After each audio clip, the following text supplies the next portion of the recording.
that whatever you do, wherever you go, be the best at. Mm-hmm. So if you're going to be a doctor, be the best doctor. If you're going to be an actress, be the best actress. If you're going to, be a janitor, girl, you clean those toilets the best that you could possibly clean those toilets, because it's one of those things, you're getting paid to do something. Yeah. So I did all that. I was on that path. And even though like a part of me always wanted to be like, this isn't it. Like nobody goes into restaurants thinking like, I'm going to do this for the rest of my life. Yeah. No, you know what Yeah. I mean? Like you This always feel is like my the day is gonna, calling. yeah, like, oh my God, like I love getting you that side of ranch. You know what I mean? Like, no, it's not it. You know what I mean? So unless you want to own a restaurant, the highest level that you can Yeah. get to is management. And I got there and it was absolutely miserable. I loved having like a team. I loved, like the dream, but at the end of the day, if it's not your dream, then Mm-hmm. all you're doing is building someone else's dream. Mm-hmm.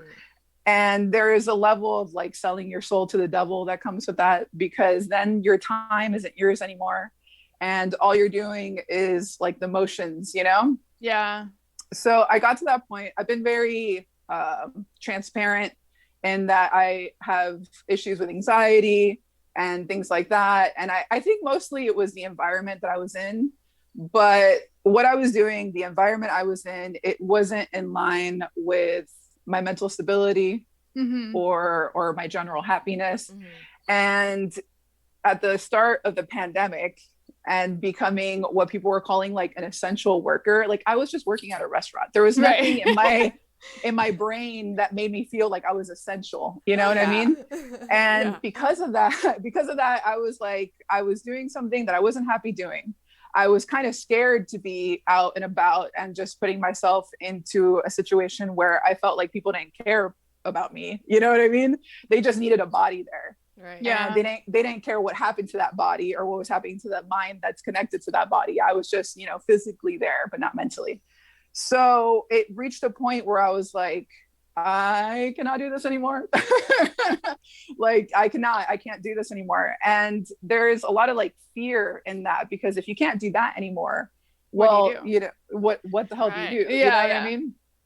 So instead I kind of got to the point where I was like, well, I'm going to bank on me. I'm going to see what the dream is and run towards it, because I've been sleeping on the dream.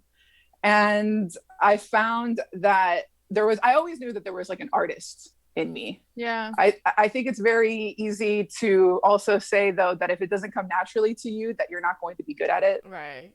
So there is like, I can't draw, so I can't be an illustrator. I can't paint because it doesn't come, like the pen to paper doesn't come naturally to me. I can't sing because God gave me the type of voice that makes cats cry outside. You know what I mean?